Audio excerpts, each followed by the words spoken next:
and welcome back to Material Girls, where we introduce new materials and explain how they work. Working materials. This is sponsored by Madonna. It's Sarah. And it's Abby, and this week we're on with nylon. Nylon. Welcome. Today we'll be introducing you to the world of nylon.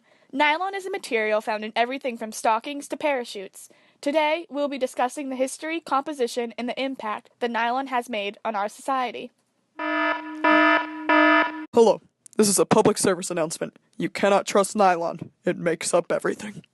Let's take it way, way back to 1938.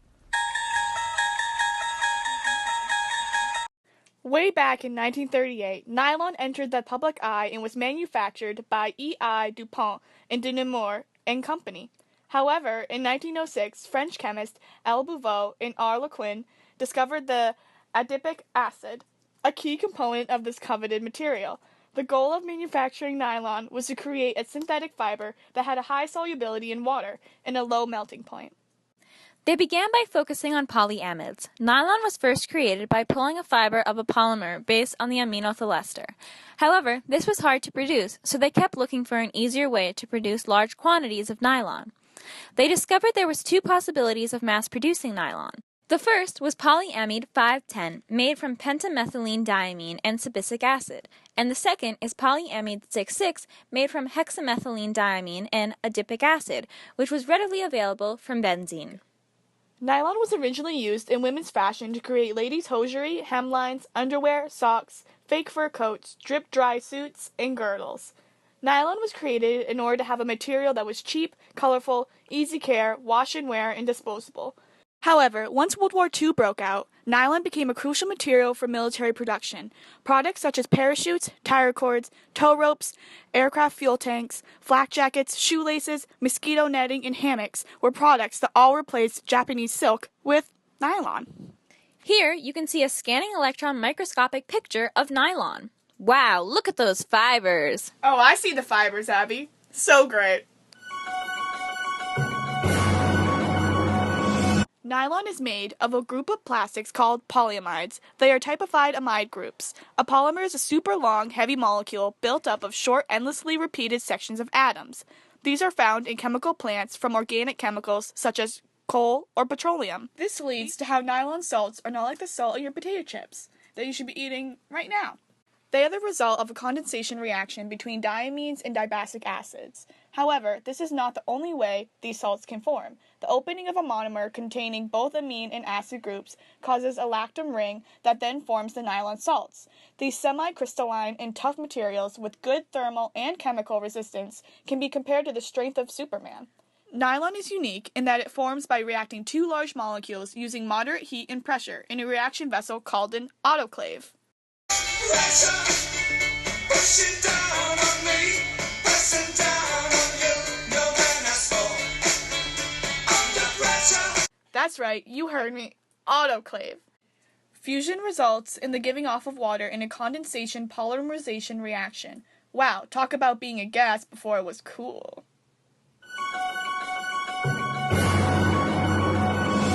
Nylon is a strong synthetic polymer.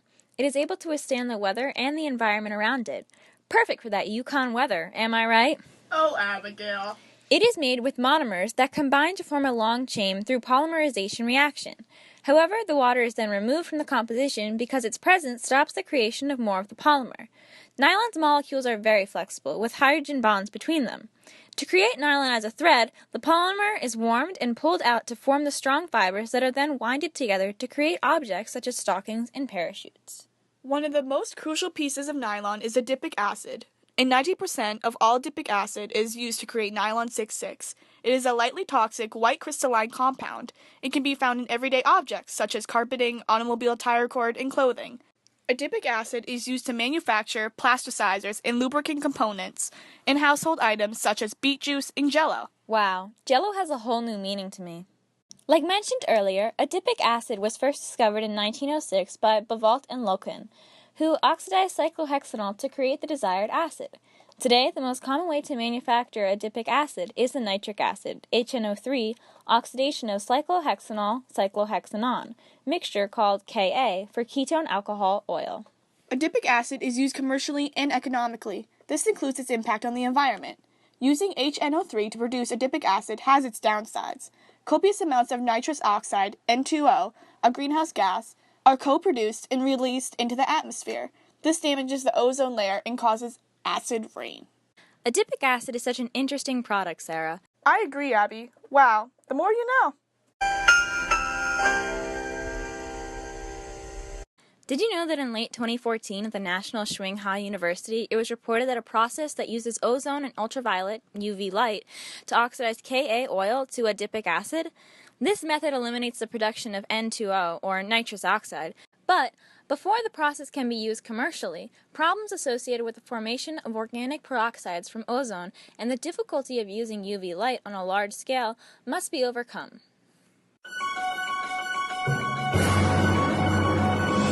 Think of an alternate universe in which nylon was not used by the people of Earth or aliens. Organic cotton, bamboo, linen, soy, and hemp are materials that are more eco-friendly and breathable. And who doesn't love breathable fabric on a nice run through the sun? Hemp is one of the oldest crops that has been used for paper, textiles, etc. It is one of those few crops grown without chemicals or pesticides. Fish leather is another alternative that is made from the skin of different fish species, like salmon, perch, or carp, and can be a good substitute for leathers. To add to this, tencel is made of lyocell, which is made from the wood pulp of the eucalyptus tree. Hey, if it's good enough for koalas, it's good enough for me. This fiber is produced with minimal impact on the environment. Another fantastic option is flax. Grown and harvested for its grain and turned into food, its fiber can also transform into materials that look and feel similar to cotton. Step aside, cotton. There's a new sheriff in town, and its name is Sheriff Nylon. I know what you must be thinking. Wow, nylon is so cool. And you'd be right. Nylon is used in everyday material, so next time you put on a pair of socks, use a parachute, or squeeze into your girdle, think of DuPont and the company that gave us this amazing product. Thank you, Nylon, for all you have done, and will do, for us. Thank you for listening, and a special shout out to our online researcher, Pooja. Thanks for all your hard work. Well, for this beautiful day in April, it's Abby. And it's Sarah. And this is a Material World.